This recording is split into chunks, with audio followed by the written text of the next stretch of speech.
we can kick off our Asian American and Pacific Islander Heritage Month commemoration. In Montgomery County, we say often, our diversity is our strength. Our residents represent more than 170 different cultures and speak more than 140 different languages. According to the Montgomery County Planning Department, more than 160,000 residents identify themselves as Asian American or Pacific Islander, which represents 15% of the county's population. The Asian American and Pacific Islander communities are two of the most culturally and linguistically diverse groups of residents who live in Montgomery County, and we are so grateful they do, and you do, and we embrace this multiplicity of cultures. Our shared history would be incomplete without the contributions made by Asian Americans, Native Hawaiians, and Pacific Islanders who live in our community. This special event is just one small way for the Council to acknowledge the roles that Asian Americans and Pacific Islanders have played in our history and to celebrate their achievements and contributions. Earlier today, we paid tribute to the Teacher of the Year, Sean Pang, an Asian American. There are so many contributions to thank the Asian American community for, but that was just one that happened today. Today, our discussion will provide us with a unique opportunity to explore the public policy issues that are particularly important to these communities and to learn more about how county government can enhance our efforts to serve all of our residents. I want to give a special shout out to Sonia Healy and Crystal Park for their contribution to this.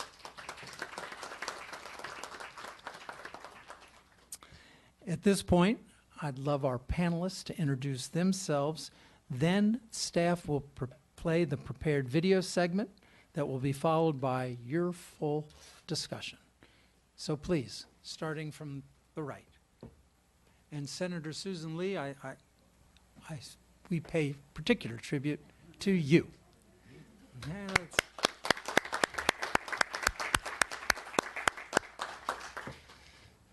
Good morning. My name is Neil Saxena, and I'm the Executive Director for Asian American Lead. I actually grew up in this county, went to Brown Station Elementary, Hoover Middle School, and then Churchill. Unfortunately, now I live in Arlington, but hopefully you won't hold that against me. Boo! Boo! There is some houses available. I mean, it is when Push the button in front of you, for those of you. Good morning. My name is Juan Deng, and today I'm representing the Asian Pacific American Chamber of Commerce. Initially, Dr. John Liu, our president, was supposed to speak, but he regrets that he can't be here because he had a last-minute emergency and had to go out of town. Mr. Lee. Good morning. My name is M.K. Lee, and I'm the chair of the Asian American Health Initiatives Steering Committee. I'm 74 years old, and half of my life is Montgomery County. Thank you. Ms. Hutchins. Song Hutchins, President and CEO with the Asian American Homeownership Counseling, and I moved into the Montgomery County in 1999, and I think I will be permanent Montgomery County resident. Mr. Lee. Hi, my name is David Lee. I am representing Communities United Against Hate. I'm the communications lead with that organization that just launched. I am also a communications lead for KPAD, Coalition of Asian Pacific American Democrats. I'm a 3-year PTA president, Thurgood Marshall Elementary School in Gaithersburg. And I will say I grew up in Montgomery County, went to Stonegate, White Oak Intermediate, Springbrook, attended University of Maryland, Montgomery College, living in Gaithersburg right now. So there you go. Other than that, you have happy to be here. Other than that, you have no connection with our county. Yeah, just other than okay. I can't think of it. Ms. Shea. I'm Vivian Shea, and I want to thank the council for spending the time to take the Asian Pacific issue seriously. I represent, I hope, all the seniors from Montgomery County. I'd like to address their issues. Thank you. Thank you. Ms. Healy, I think that brings it to the Montgomery video. County is home to more than 160,000 Asian Americans, or just over 15% of the population.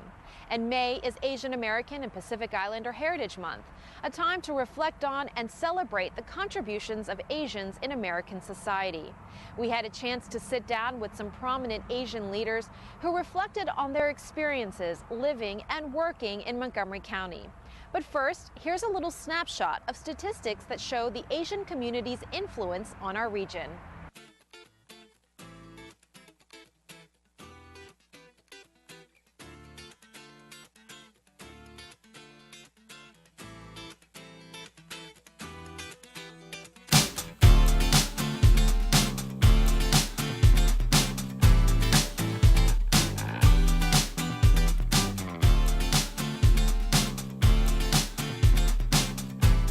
I was born in Korea.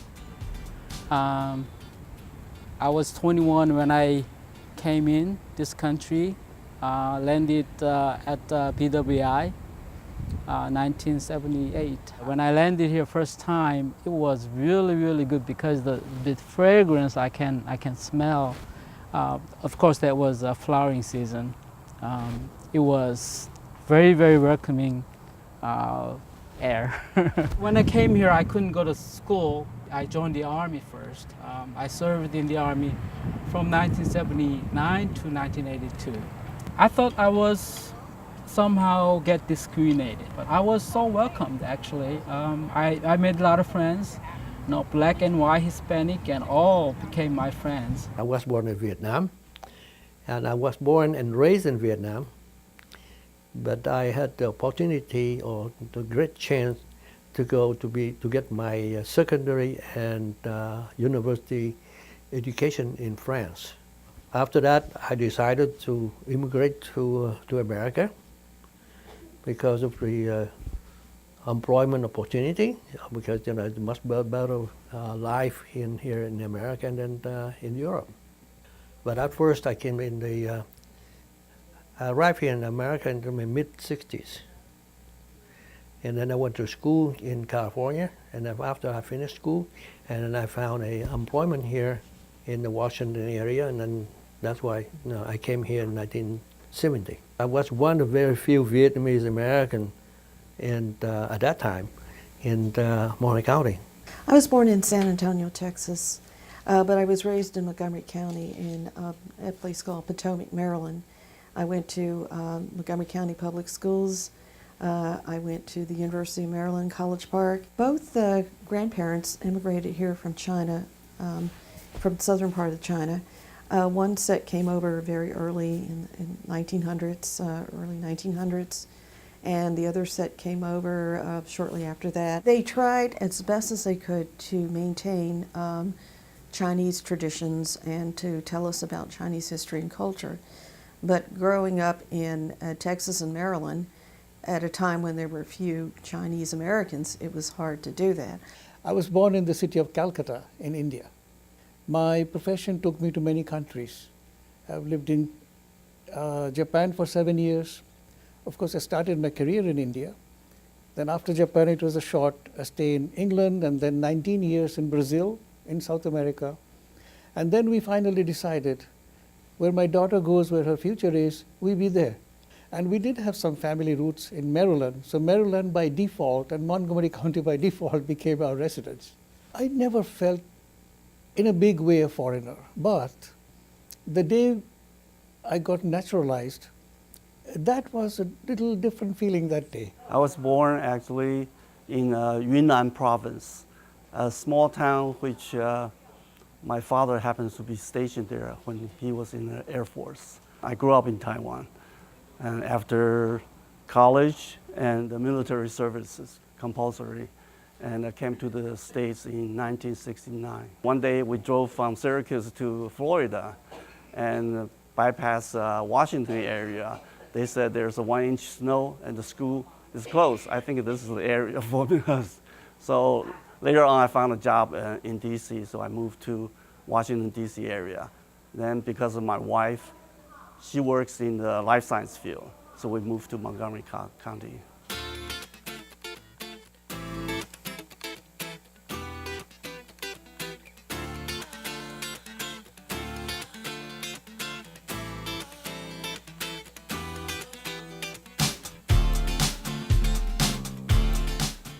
think there is a myth out there. Not everyone in our Asian American and Pacific Islander community are rich or affluent. There is a misconception from the mainstream saying that, oh, the Asians, they don't need to be helped because they're doing well, which is not correct. We have always helped a group of people who are not doing very well. Of course, because of what I said earlier, parents always focus on the education of their children, but not everyone excel. When we were working initially with people in power, to explain to them what is the Asian culture, what are the things that are different that we need, we just got tired of hearing that the Asians are a well-to-do lot. Originally, when we were looking around, there's no Chinese community provide this kind of services. It's a grassroots organization that we have the support of most of the Chinese, not only the Chinese, but also the Asian people. Primary operation is adult daycare. 10 years ago, we started a clinic we call Pan Asian Volunteer Health Clinic. The clinic is one of the 11 safety net clinics of the county. We provide medical primary care service for those people who doesn't have any insurance. Our adult daycare center, those seniors, every year for the last 3 years, we have asked them to give back to the society. So they all put up some money, and CCACC matched them. Each year, we donate about $6,000 to other charities. It does make me proud that I am the first Asian American female in the House of Delegates and the first Asian American in the Maryland Senate. It wasn't a goal, but it just happened, and I'm very proud. But I'm not there because of myself. It's because of the people behind me that helped bring me here. It's not just those in my district, but also those in my community. The bill that I passed and the former Senator Brian Frosch, who's now Attorney General, is to make Asian Lunar New Year Day of Commemoration every year in our state. One of all the services we have is to provide the information about how to become Americans and to brief them, and we send them to refer them to different agencies where they provide classes in citizenship class. My organization will provide services to domestic violence. I wouldn't say this is prevalent, but it happens very often that Asian males, especially Vietnamese, feel that they are the boss, and the woman has no right to speak up.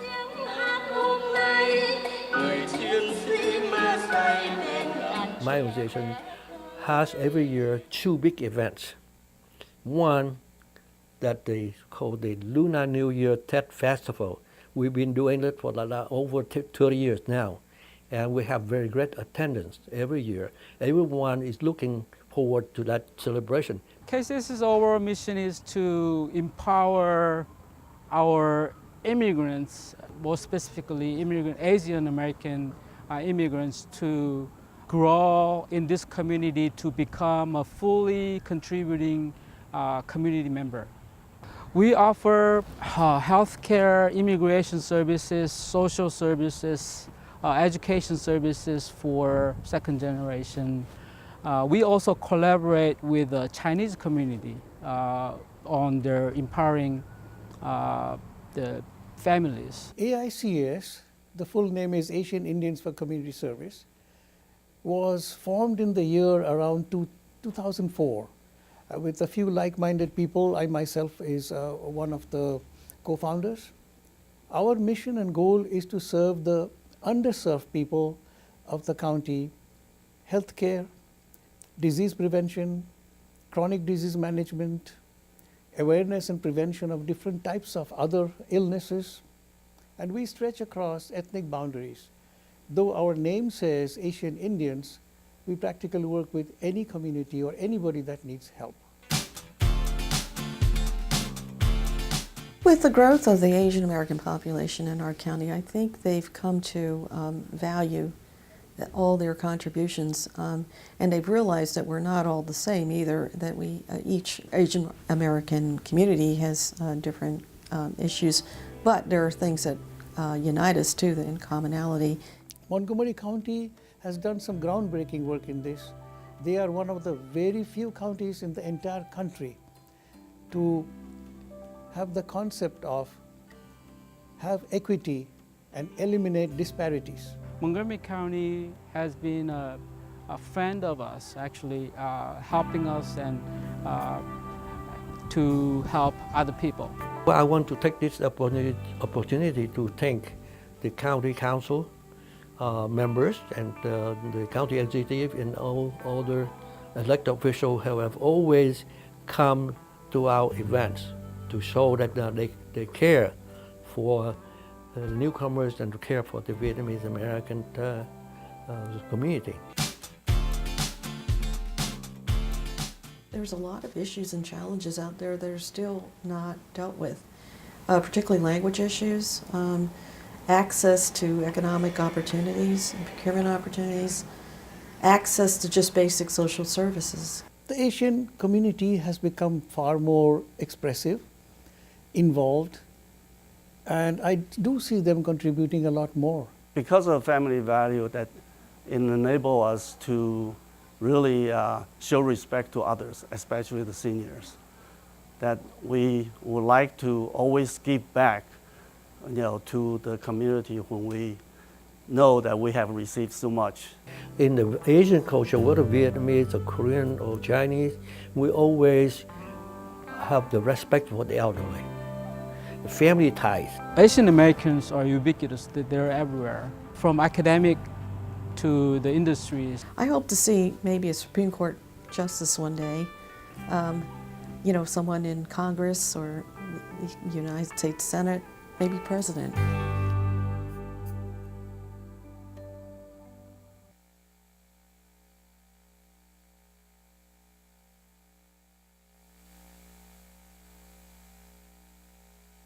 Nice job, gang. Ms. Shea, let's start with our seniors. Let's pay respect to our seniors. My name is Vivian Shea. I was one of the co-founder of CASA, Chinese American Senior Association, about 12 years ago. And our mission is to help seniors, especially those lacking English proficiency. And for the past 12 years, I was with them almost constantly. So I do understand their need and their frustration, okay?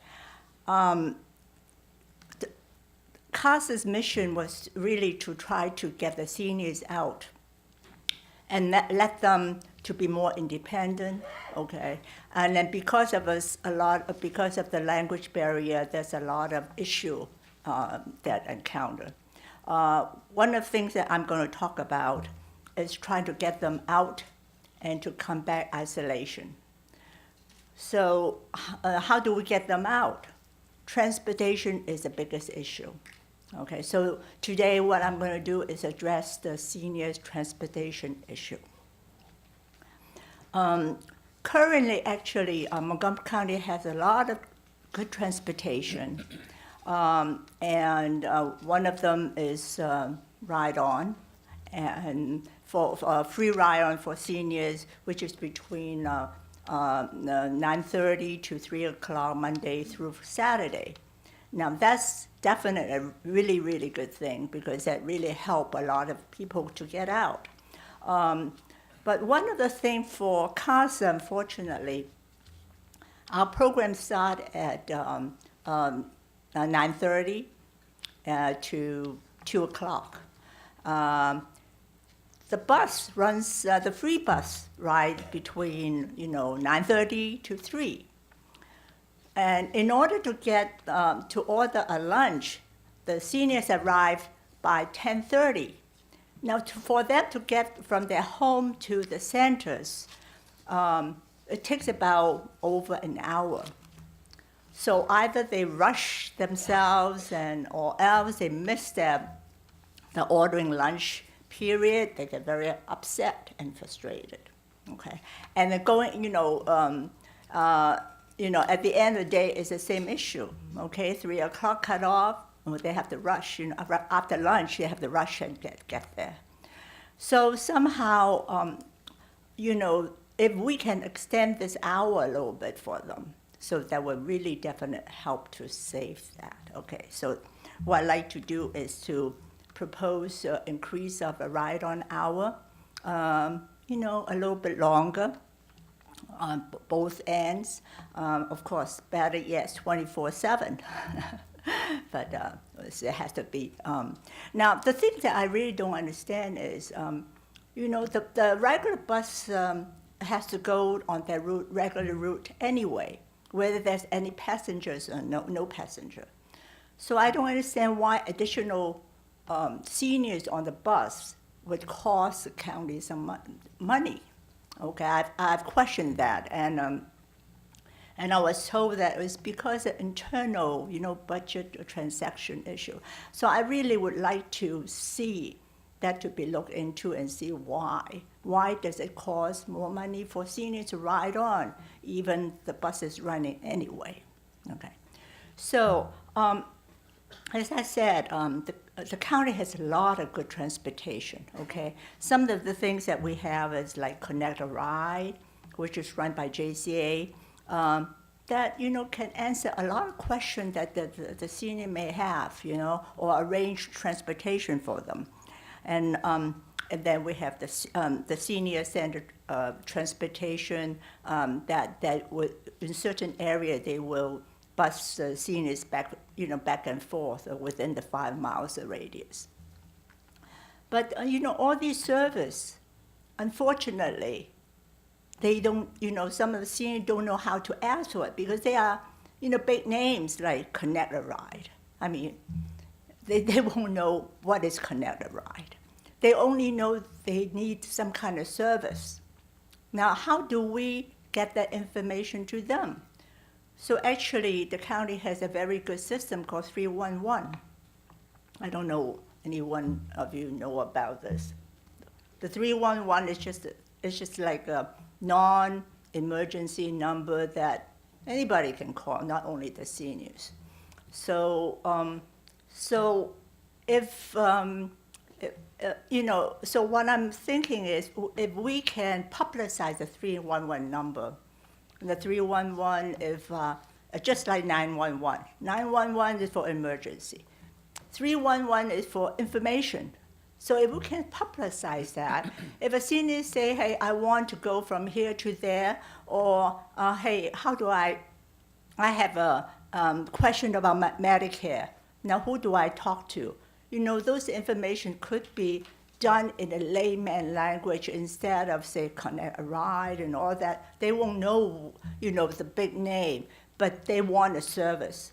So if that centralized number is being publicized and known to, everybody, they can just call this number and use their own, layman language to describe their needs. So I would very much like to see the council make 311, publicize 311. So people want, and they say, just say something like, emergency, call 911. No emergency. If you have a question, call 311. Again, I like that information to be constantly reminded.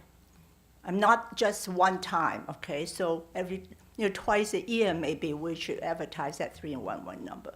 Because, we're all seniors, we do forget. Okay, so and those are the two things I'd like to propose. Thank you very much. Thank you, Ms. Shea. Mr. Lee. So I am here, I really enjoyed the video, and I want to just speak first briefly about giving back to the community as we talk about as Asian Americans, of course, in this diverse community, and wanting to become more involved as community leaders, and really hopefully becoming an example for some of our younger Asian Americans in the community. As I mentioned, I'm a PTA president. I'm trying to be involved in many different ways to be a role model for Asian Americans, especially ones who have maybe a language barrier in other situations. I think that's really the key to opening up the doors for the Asian American Pacific Islander community, is really having more of our community leaders be even more involved, and really even a direct ask. As I've been involved with PTA, I've noticed that sometimes we as leaders need to literally directly ask some of those people that we feel are have the skills and have the resume to get more involved. Sometimes that's what it takes. So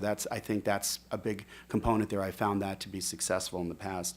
And I want to speak briefly about Communities United Against Hate. We were brief history after the presidential election in November. A group of many of us of the community leaders, including, of course, the Asian Pacific Islander communities, and really along all lines, faith-based. We had MCEA as well. We've got just numerous organizations that came together and formed this organization organically as we came up with the name Communities United Against Hate. Communities was the word that really was, I think, struck a chord with us, because communities represents all types, not just ethnic, but interfaith, LGBTQ. There's all different ways to describe a community, and that's really the key there is pushing back against hate. I mean, we are really on the front lines here, as everybody's seen. Councilmember Navarro mentioned the white supremacist flyers that was here outside the building just a few weeks ago. I mean, that's pretty alarming. But more importantly, we as a community and all of our communities, you need to unite and stand up and show our strength against that type of minority, extreme minority that exists there, with hate. So I'm going to read the mission real quick for KUA. KUA is a nonprofit, nonpartisan organization that unites our diverse community to combat bigotry, support victims of hate, and promote inclusiveness in Montgomery County, Maryland. We are a network. We increase support for programs that serve individuals and communities affected by hate and discrimination. We are an online and social media hub, so we want to be kind of that news feed, and we, as a communications lead for organization, we want to be one of those unbiased news feeds. I think that's really another, sign of the times right now with Facebook and social media. There's so many far right and far left. You don't know who to trust in terms of really reliable news sources, and we want to be one of those people, and we're reposting a lot of the middle of the road, unbiased news that's out there, so people can hopefully find another trusted resource. Organize regular public meetings and forums throughout the county, engaging in advocacy, all aspects, supporters, organizing supporters, workshops, effective community-wide rapid response. This is a huge component. I just mentioned this about we don't know what the next big incident's going to be. I mean, we had flyers 2 weeks ago, obviously, that took place. We had the and these things are happening here in the county, so we want to be ready. I think networking, having our organizations organized together, will be prepared for whatever's to come. Pushing for programmatic reforms, and then advocating for public policy and programs at the local, state, and federal level to address hate and discrimination. Also wanted to also mention an aspect with schools. As we know, there's been some issues in schools, and frankly speaking, a lot of them are, I think, there's been big incidents and small incidents, but I think for our students, I think for them most of all, because I think there's a lot of uncertainty there, we want to provide a support network for them. We have teachers involved in KUA. And then the last aspect I'll mention is the underreporting aspect of hate crimes. I think for every big headline, there's 50 other incidents that go unreported, and we want to really bring those to light. I think sharing those stories, even in an anonymous way. I'll mention one website real quick, standagainsthatred.org. Standagainsthatred.org is by Asian Americans Advancing Justice. It's in the West Coast, but they basically have an anonymous reporting system for somebody to tell their story about a hate crime that happened, and not necessarily that they reported it officially, but it was somebody calling them a name, or pushing them, or doing something in that fashion. I think that's really a big thing moving forward as well. I will finish with our website address, kuamcmd.org, and we're obviously on all social media, kuamcmd. Thank you. Thank you for your good work. Okay. Ms. Hutchins. I wish that I wasn't behind him speaking with a flawless accent. So anyway, my name is Sung Hutchins with the Asian American Homeownership Counseling. We are Housing and Financial Resource Center. Our mission is in homeownership and financial education, therefore. And I realized that actually the housing and then money is the foundation and basic of everything, right? Everyone's life and career. You cannot do anything without being in a place to stay and live and make it home and then you have money to live on and do things you like to do. So I'm very glad that we are we say, kind of expert on those kind of the segment of the life. So we actually, I wanted to kind of say that what the Asians are going through with their housing and financials.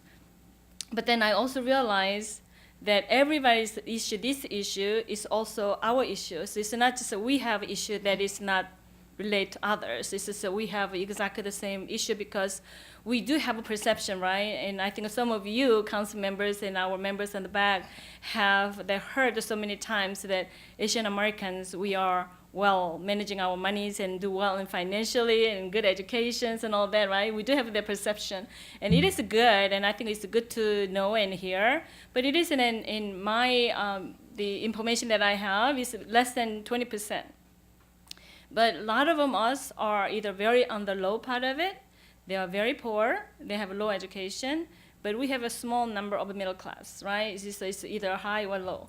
So we still have so much work to be done in the low side of it, people who are struggling with their jobs and businesses and things like that. But it's just not there. And we have done our job for now 7 years. So our organizations are now 7 years old. So we survived and now we are striving, but we still know that we cannot reach out to all of them. And we only reach out. Our organization service only 32% of Asian Americans now. After the 6 years of our business, it was over 80% at the beginning, first 3 years. And then 37% is African Americans, and we service only about 7-8% of Latinos. So we know that we don't reach out for all the Asian Americans. So even though we are as told as that one of those organizations who majority, we reach out for a lot more Asian American than any other organizations. So the housing issues, that go back to the key points, I think it circles around money, job, housing. And we have so many, I talked to several community leaders about this and what kind of advice they can give to me, and I can relate to you guys.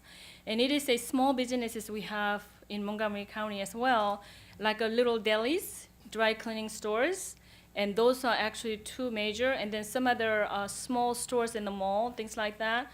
And of course, a lot of online businesses and big stores, and those businesses are pushed out. So now they have no business, or really they have very low income revenue, so their revenue has been substantially gone down, so therefore that affects their housing.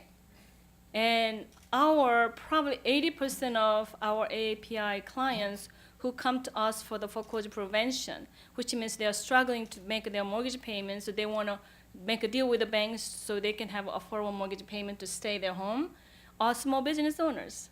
And even today, they have not been recovered all their businesses. So they use their savings, they use equities, all to pay for their business, putting back to business, or they pay for mortgages. Can you imagine that they use all the retirement account money and then also credit cards used to pay for mortgage payments? It doesn't make any sense, but they don't know what else to do. So at the end of it, they come to us for help, and we're looking at their finances. My God, to me, it doesn't make any sense. How could somebody take out retirement money, paying 10% penalty and tax on it, and pay for mortgage?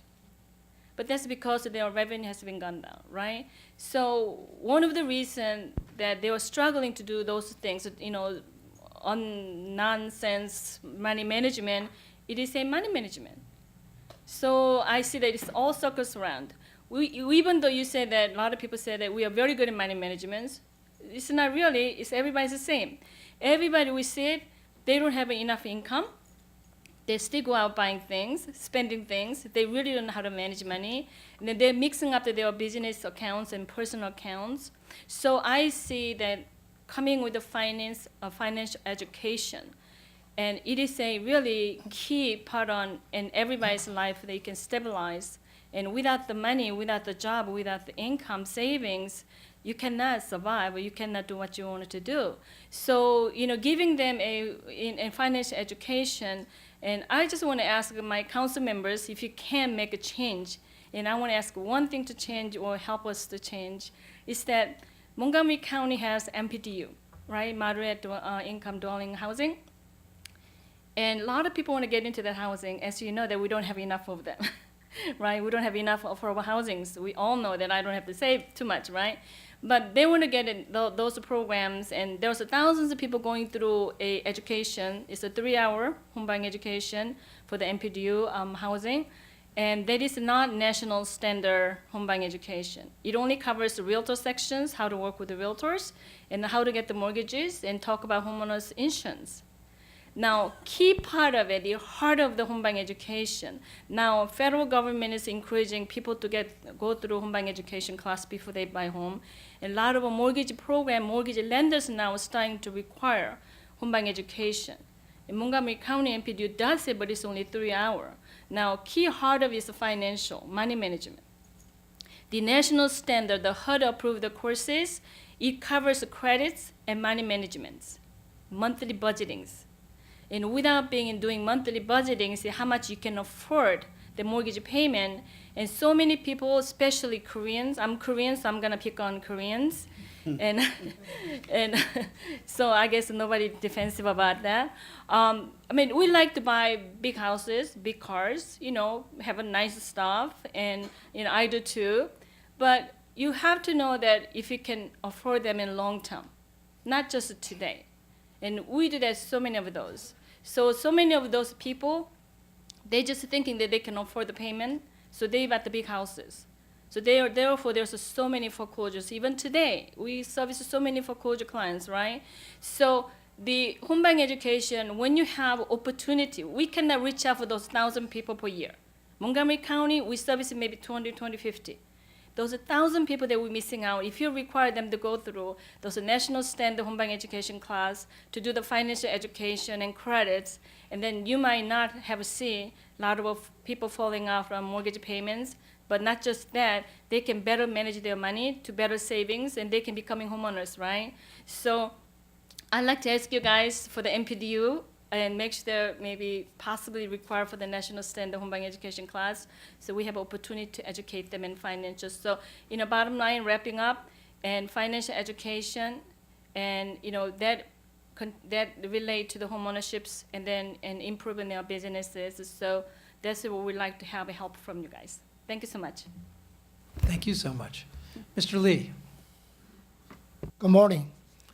As we saw in the video, Asian American represent 15% of the total population in the Montgomery County, and is the fast-growing segment in the county. While Asian Americans are often regarded as one homogeneous group, they are actually comprised of multiple ethnic groups. Now, Mr. Bernina talked about the 147 languages. I think Asian group talk about 100 languages within that 147, yeah. While this diversity help enhance the county cultural wealth, it also create more barriers to healthcare access. Many of these barriers are common for all immigrants, like language, transportation, mentioned by Vivian, and the cultural differences in receiving healthcare. However, the multitude of different Asian languages and cultures makes these barriers especially difficult for Asian American immigrants to overcome. This problem can be better understood by looking at the two community clinics as an example. Dr. Lee here mentioned about the Pan Asian Clinic. I'd like to use that as an example. Mercy Clinic was established to provide health care services to Latinos, and it has grown and flourished. By contrast, the Pan Asian Health Care Clinic was established to provide similar service to the Asian community. Initially, it served only Chinese residents with the intention of expanding its service to other ethnic Asian groups. However, despite 13 years of effort, the success of this expansion remains limited. The reason is the sheer diversity in the Asian American community. The many languages and cultures that require the clinic to seek methods and solutions applicable only to a specific ethnic group, and to repeat this long and involved process for every ethnic group it wants to serve. The approach and the resources needed to achieve the same goal for these two clinics are quite different. The only way to make this happen is to work with other community organizations which possess the linguistic, cultural, and social knowledge required to meet the needs of specific ethnic group. Fortunately, Montgomery County has an agency to consolidate, organize, and focus the efforts of this community organization. That is the Asian American Health Initiatives. That's what I'm representing. AHI is a part of the Montgomery County Department of Health and Human Service under the Office of Community Affairs, which has been working with Asian community organizations to identify the needs of various communities, consolidate resources, help organizations grow, and most importantly, build up relationships and increase trust among these organizations. It is a key player and a catalyst among the Asian American community organizations in the area of healthcare services. So on behalf of Asian American communities, I want to thank every one of you for your ongoing and future support of AHI. I believe that by working together, we can make Montgomery County a welcome place for all and a beacon of hope in the future. Thank you. Thank you, good sir. Mr. Dang. Good morning again. My name is Juan Dang, and I'm here as a board member of the Asian Pacific American Chamber of Commerce. I actually came here to Montgomery County in 1976 when my family and I escaped from war-torn Vietnam, and we came here as refugees. My family actually started a small business in order to provide for our family. And we've been very fortunate to have wonderful neighbors, and we are also thankful to the many nonprofit organizations and government agencies that helped us start a new life here in Montgomery County. Today, I want to talk about small businesses because I believe that that is one of the most important economic engines for the county and also for the country. As of 2012, there were 1.5 million Asian American owned businesses, and which is a 40% increase from 2002. And the Asian American owned businesses also generated approximately $700 billion in revenues and employed more than 3.6 million people, which also supported a total of over $110 billion in payroll. Particular to Montgomery County, in a 2012 survey, there are 16,359 Asian American owned businesses in Montgomery County. And these companies employ over 24,000 employees.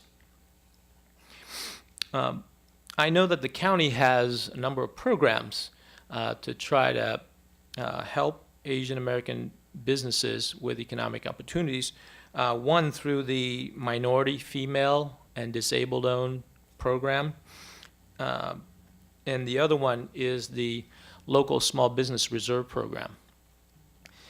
In 2016, or fiscal year 16, the MFD program, in that there were about, well, in total, Montgomery County awarded about $1 billion worth of contracts.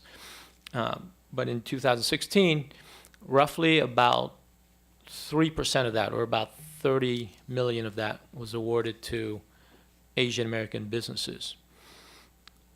Regarding the local small business reserve program, each agency has committed to reserving 20% of their procurement to local small businesses, but a commission had recommended, a task force recommended to set aside like 50% to local small businesses. One of the challenges of Asian API businesses is actually, and it's a challenge not just for API business, but for business owners in general, is navigating the whole procurement process. And I think that's one of the main reasons why the APA Chamber of Commerce was created.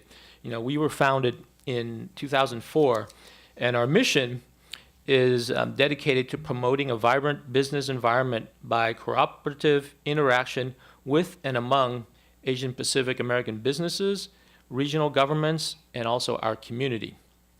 So we try to bridge that gap because a lot of business owners, you know, actually most of them are one-man shops. Only about 3,500 of the 16,000 businesses employ more than one person. But they don't have the resources to necessarily figure out all the requests for proposals and you know, bid on these contracts that are available there. But so the APA Chamber of Commerce, we try to, you know, provide training and try to help them navigate the procurement system. We provide business networking and training seminars 4 times a year. And some of the past subjects that we also have covered include real estate investment and also getting loans, business loans. In February, we also had seminars on the new tax laws and financial planning for small businesses. So those are a couple of the examples. We would like the council to reconsider increasing the percentage for local small business reserve from, I think, currently 20% up to 50%, which would provide more opportunities for all businesses, small businesses. In conclusion, I do want to thank the county executive and the county council for having supported the APA Chamber of Commerce for the past 5 years. Without your support, we would not have been able to do what we've achieved. And we look forward to having your support in the coming years. I also have a handout to some of our audience members that has some of the resources for small businesses. So make sure you get a copy of this. Thank you. Thank you, good sir. Mr. Saxena. Thank you very much again, and thank you all for the work that you all do in the community. I wanted to just talk about how it was being an Indian American immigrant growing up in this county.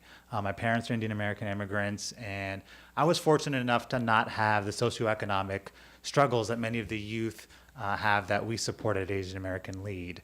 But what I did have is I had a choice. I had a choice to stick out, be proud Indian American, or kind of blend in. It was easier to blend in, and I blended in with the community, but I lost my identity. You know, I had an Indian American identity at home, and I was just American at school. And actually, it wasn't until college that I realized I was Asian American. That wasn't really an identity that was promoted in the school system. My community was Indian American. They didn't consider themselves Asian American. And this is a struggle that we face in our programs as we go out there and connect with youth who are Chinese American, who are Filipino American. Do they even know that they're Asian American? Is that an identity that is something that is promoted in the schools? It is not really. We're the ones who go out and tell them that. And so I was fortunate enough to have parents who work professional jobs and have the socioeconomic means to move forward. You know, I had struggles. I remember joining Little League and them not understanding what that means. I'm right-handed, and I would ask them to go get stuff, and they'd get me left-handed things and say, oh, well, you can go ahead and continue to play. And so those cultural struggles I face, but our youth face an additional socioeconomic struggle. And in this county, the statistics came up of how wealthy Asian Americans are. The reality in this area is that there are many subgroups of Asian Americans who have high rates of poverty. The Nepalese population, 16% poverty rates. Indonesian, 16%. Pakistani, 14%.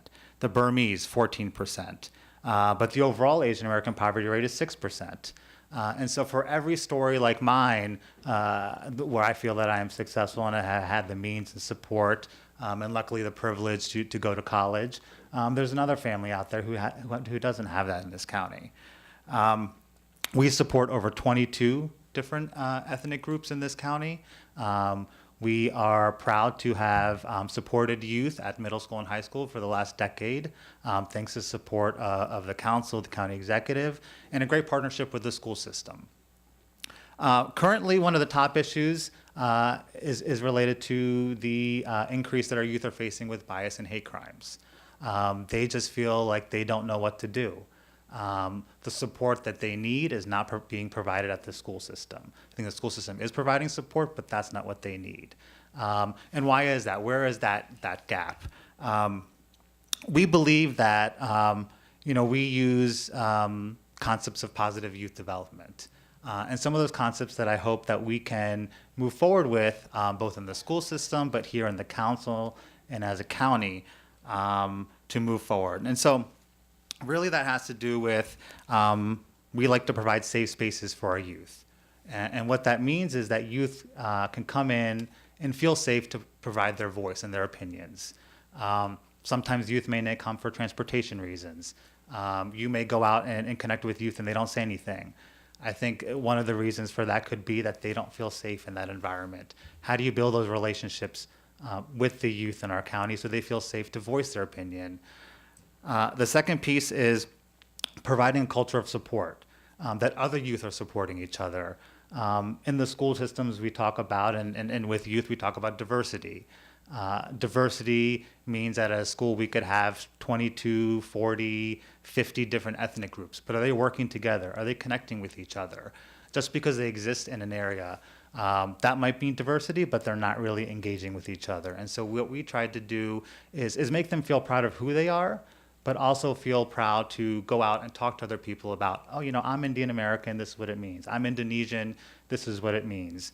To connect with others and educate others about what their community does and what their community is about. And the final piece that we look to do, which I hope you all can adopt, is stability. Is just being there for them. If they're going to an after-school program, that it's there. If there is a guidance counselor in a school system that they rely on, that those systems are there in place. So they have that stability. If it's 1 year you have this person, 1 year you don't have this person, they lose trust in the system. And we believe that with providing a safe space, a culture of support, having that stability, that youth will be able to thrive. And what I want to leave you with is a lot of times people talk about giving youth voice, that we want to provide opportunities to give youth voice. I believe youth have a voice. What our job is to listen to them, to engage them. And so, I think that's what I hope we can do is that maybe next year, instead of us being up here, we can have the youth and the seniors and the residents really come because they are the experts on these issues. They are the ones who are experiencing this every day and can provide you the solutions that really impact their lives. So thank you. Thank you, good sir. And thank all of you for your contributions to our community and your suggestions to us, ranging from extending the hours on free ride-on service to expanding our local small business reserve to creating safe spaces, financial literacy, making sure that we deal with our health disparities, and creating a welcoming community that stands up against hate. So you all really have done so much for Montgomery County, and you've done a lot for our county council.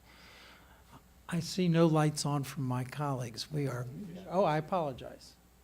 Ms. Navarro. It was blocked. Thank you so much. Really, I just want to express my appreciation for everyone who has taken the time to come participate in the video, which I think has been a real gift. This is something that we started doing in the council to commemorate different heritage months, and I really like that because it's an archive, right? And this will be something that will live, and other generations can watch and can learn about, these communities in this particular point in time. So I do appreciate you taking the time to share with us. one of the things that strikes me is that, you know, we on the county council have worked really hard to make sure that our sessions are televised, that our committee sessions are televised, that we do everything we can to revamp our websites to make sure that our agendas are there. And I say that because many of the things that you brought up today are issues that we actually have been actively discussing in different committees, especially now that we're going through our budget process. And so I want to extend an invitation that goes beyond moments like these to hear from you, not just during our budget process, which I invite you because it's very important, but also throughout the year, because this exchange is so powerful and so constructive. But it is critical to our process that is ongoing and that we can then share with you, because many of the things have been described. You know, we just had a work session on 311 and talking about how to spread that word, but also building the capacity of 311 to have more staff that can respond to these issues and using the language line. So that's something that we're working on, but we would love to have you be part of that conversation.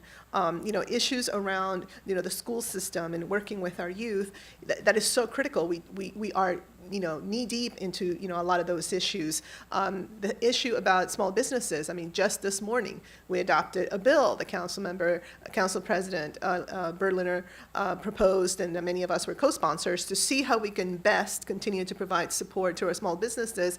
But the Economic Development Corporation also, in something that I requested, is going to have a particular position that's going to work with minority small businesses to make sure that that happens, right? Issues around hate, I mean, all of this. And so I just want to invite you to be part of that ongoing conversation. This is a council that its charter it's a very generous and powerful charter in the sense that not only do we make all the land use decisions, which is also very, very important for all our communities, but we are the final say on the budget, and we pass all the laws. And so to have you there with us on an ongoing basis, it's such an important component, and really appreciate everything that you are doing, and especially, as you mentioned before, a very diverse group of a community that sometimes gets painted with a broad brush. It's about this exchange that educates all of us in terms of who we are here in the county. So thank you. Thank you, Ms. Navarro. I would be remiss if I did not give a special shout out to Diane Vu, because I hope all of you know that our Office of Community Partnership, and Diane Vu in particular, has just been terrific. So let's give a round of applause to her.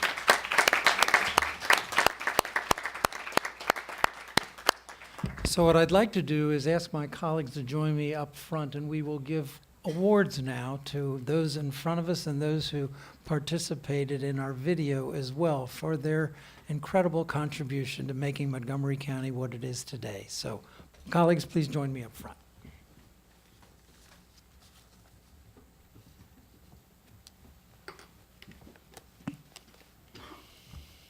I have to say these names.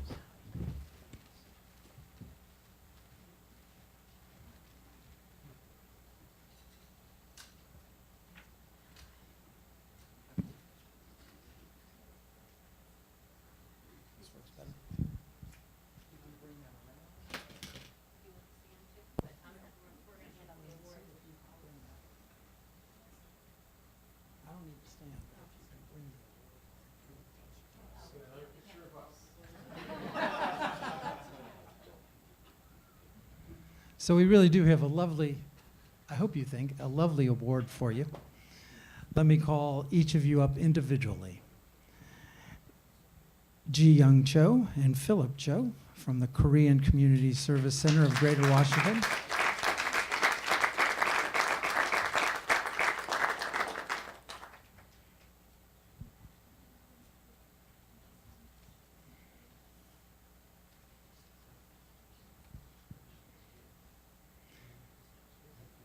Our senior advocate, Vivian Shea.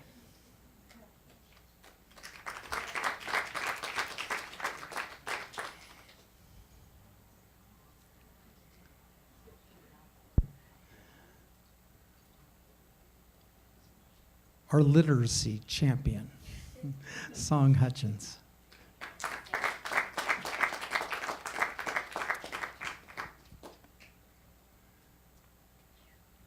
Mr. David Lee, who's going to hold our community together and stand up against hate. Mr. Mang Lee, for everything you do to address